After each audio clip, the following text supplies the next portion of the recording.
าจะมาเบิ่งที่ข่าวนี้เอิ้นว่าหลายคนในทั่วสังคมอ่าต่างก็ได้พากันเอาใจ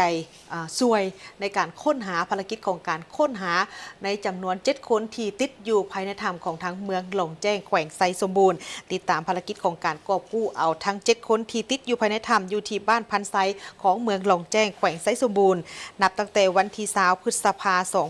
2026จนมาฮอดมื้อนี้จึงมีข่าวดีออกมาซึ่งข่าวดีดังกล่าวนี้ก็ได้แจ้งให้ฮู้ว่าพบแล้วเนาะสำหรับ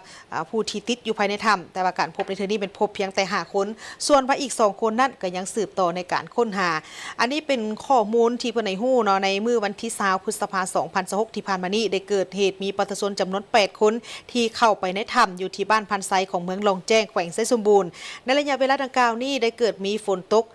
นักและก็เฮ็ดให้ปริมาณน้ำนั้นไหลเข้าสู่ถ้ำเฮ็ดให้ระดับน้ำอยู่ภายในถ้ำนั้นเพิ่มขึ้นอย่างกระทันหันและเป็นเหตุให้ประชาชนจำนวน7คนติดค้างอยู่ภายในถ้ำและมาฮอดมือ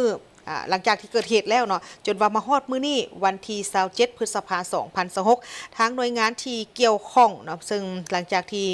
ฮู้ว่ามีการเกิดเหตุแล้วเนาะเพิ่นก็ได้แจ้งให้กับทางภาคส่วนที่เกี่ยวข้องรับทราบทันทีเพื่อขอการช่วยเหลือแต่ว่าถึงจังได๋ก็ตามย้อนว่าสภาพฝนตกที่ยังสืบต่อตกหนักแล้วก็เฮ็ดให้น้ำท่วมอยู่ภายในถ้ำภารกิจของการกอบกู้พร้อมดำเนินไปอย่างเข้มข้นในระยะที่ผ่านมาเนาะต่อกับเหตุการณ์ดังกล่าวนี้ทางภาคส่วนที่เกี่ยวข้องก็บ่ได้นิ่งนอนใจ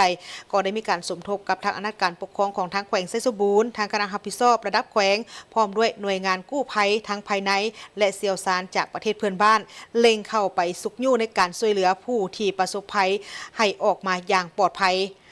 ซึ่ง